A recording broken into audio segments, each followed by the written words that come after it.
Ever thought Christopher Columbus was the first to discover America? Think again. Now hold on to your history textbooks, folks, because we're about to take a deep dive into the past. We're tackling the long-standing belief that Christopher Columbus, that Italian explorer sailing under the Spanish flag, was the first to discover America. Now don't get me wrong, Columbus did take a pretty impressive boat ride in 1492, but he certainly wasn't the first to set foot on American soil. Let's rewind the clock a bit, about 500 years before Columbus was even a twinkle in his father's eye. Picture this: burly men, long hair, horned helmets. No, not a heavy metal concert, we're talking about Vikings. These Norse seafarers, led by Leif Erikson, were exploring North American shores long before Columbus. And how do we know this? Well, in the 1960s, a little place called L'Anse aux Meadows was discovered in Newfoundland, Canada.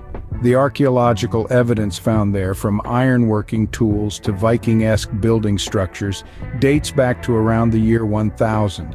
That's almost 5 centuries before Columbus made his famous voyage. And let's not forget the real veterans of American soil, the indigenous populations. Long before the Vikings or Columbus, diverse tribes and civilizations were thriving across the continent. They built empires, developed agriculture, and created intricate social and political systems. So, in a way, the discovery of America is a bit of a misnomer when you consider it was already home to millions. So, next time you're at a trivia night and someone asks who discovered America, you can confidently say, Columbus? Nah, the Vikings beat him to it. And don't forget the indigenous peoples who were here all along. You might get some odd looks, but hey, you'll be the one with the historical facts on your side. So, Columbus discovering America? A myth busted? Scene script. Have you ever heard that Napoleon Bonaparte was really short? Well, let's debunk that. Picture this: Napoleon Bonaparte, the French military genius, strutting around in his fancy hat, looking up at his soldiers from way down below. It's quite an image, isn't it? But here's the thing, it's more fiction than fact. The tale of Napoleon's short stature is a classic historical myth that's been blown way out of proportion. So, where did this myth originate? Well, it seems that the confusion arises from a simple misunderstanding of measurement units. You see, in the early 19th century, the French used a different system of measurement than the English. In the French system, a foot was longer than its English counterpart. This led to confusion when people tried to convert Napoleon's height from French to English units. According to French measurements, Napoleon stood at 5 feet 2 inches tall. Convert that to English units without accounting for the difference in foot lengths and voila! Napoleon appears to be a wee fellow indeed. But if you do the conversion properly, Napoleon would stand at about 5 feet 7 inches in English measurements. Now, that's not towering by today's standards, but back in the early 1800s, it was right on the money for average height. In fact, there's plenty of evidence to support the idea that Napoleon was of average height for his time. His personal physician, Barry O'Meara, once noted that Napoleon was about the middle height.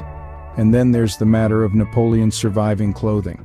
His uniforms, hats, and even his boots all suggest that he was a man of average stature, not the pint-sized powerhouse that popular culture would have us believe. So, why does the myth persist? Well, perhaps it's because we love a good story. The image of Napoleon, the short man with a big ego, is a compelling one. But it's just that, a story. Napoleon, the short emperor?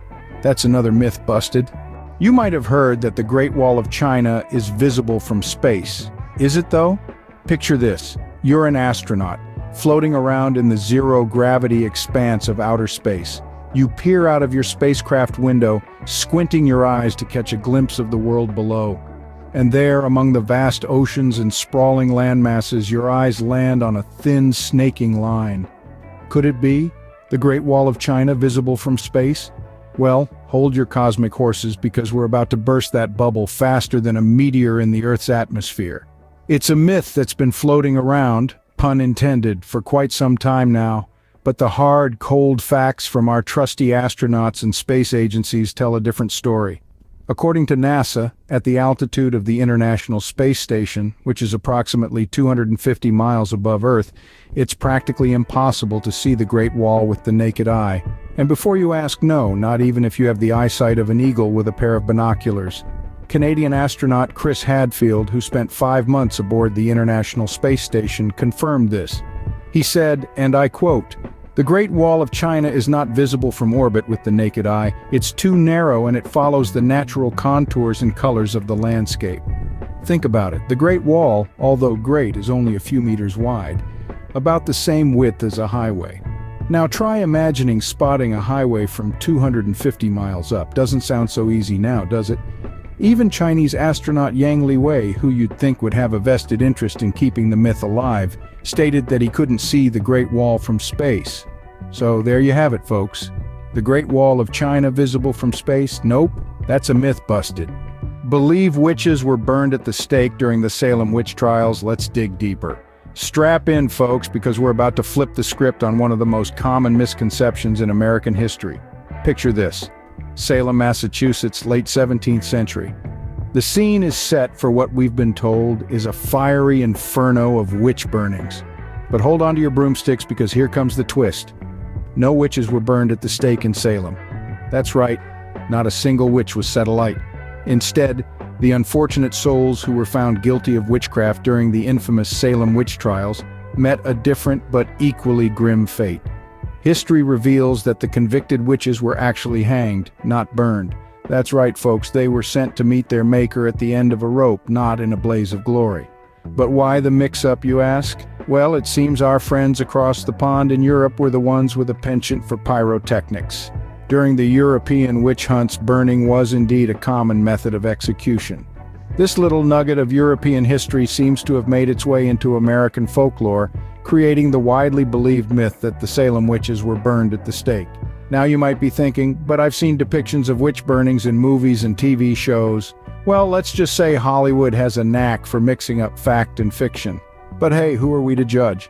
After all, a witch trial without a dramatic bonfire does lack a certain cinematic flair. So there you have it, folks. The Salem witch trials were indeed a dark chapter in American history, but they weren't quite as fiery as we've been led to believe. If you ever find yourself in a trivia showdown and the question of Salem witch executions comes up, you'll be ready to drop this knowledge bomb and impress everyone with your historical savvy. Witches burned at Salem, another myth busted. We've busted some popular historical myths today, haven't we? Let's take a quick trip back down memory lane and revisit the myths we've just debunked. First up, we had Christopher Columbus, the man who supposedly discovered America.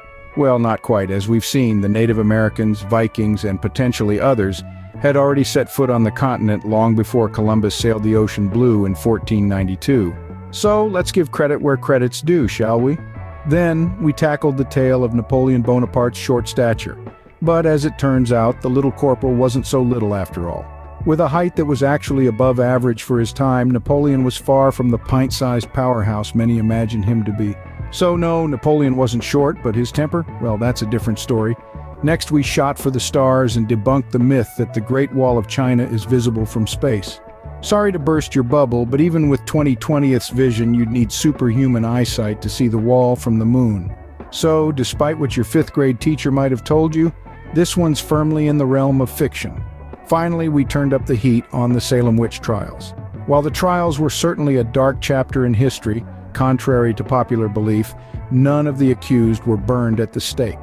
The unfortunate victims met their end through hanging, and one, sadly, was crushed by stones. So there you have it, folks. We've journeyed through time, debunking myths and setting the historical record straight. Remember, history is often more fascinating than fiction. Don't forget to subscribe to Deep Water and like this video for more myth-busting content. Stay curious.